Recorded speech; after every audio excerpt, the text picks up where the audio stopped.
The Prophet ﷺ, he had over 100,000 companions.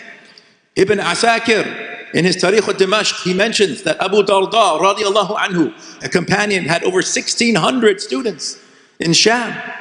One of them was Ibn Amr, the Qari of Sham, who rose to prominence. One companion had 1,600 students, teaching 1,600 students how to recite the Qur'an.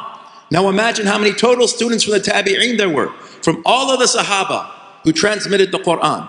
Even if only 10% of the Sahaba were transmitting the Qur'an, that's 10,000 Sahaba. And if each one just had 50 students, that's 500,000 students in the second generation. In reality, the numbers are in the millions. This is called mass transmission. This is called tawatur. The earliest extant manuscripts of the Qur'an are dated before 656 of the Common Era.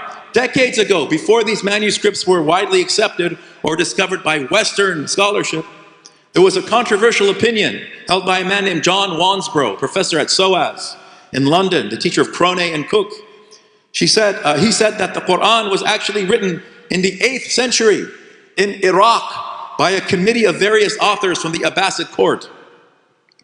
He basically admitted that a single unlettered man living in the Hijaz in the 7th century could not have possibly written the Qur'an. He could not have known these things. But now we have confirmed Qur'an manuscripts from the 7th century, written in Hijazi text type. The Birmingham manuscript can be dated to the Meccan period of the Prophet's life. So now, some of these radical revisionists, they have vacillated to the other extreme. So now they're saying that the Birmingham manuscript was written before the Prophet ﷺ.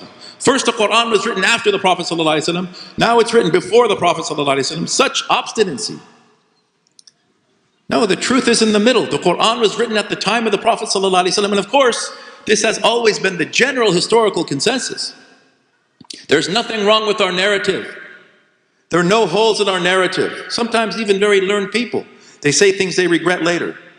Maybe he was having a bad day, going through some sort of crisis, but rest assured, take it from me, I teach ulum al-Quran, there are no holes in our narrative. Or don't take it from me, do your own research. There's nothing about the Quran that a Western scholar at Harvard or Yale can say to a traditional alim that will throw this alim for a loop and confound him and cause him to have some sort of existential crisis. No, nothing. We have unparalleled, robust scholarship. We have Al-Burhan fi ulum al-Quran by Imam Badruddin al-Zarkashi. We have a masterpiece, Al-Itqan fi ulum al-Quran by Imam Jalaluddin al-Suyuti.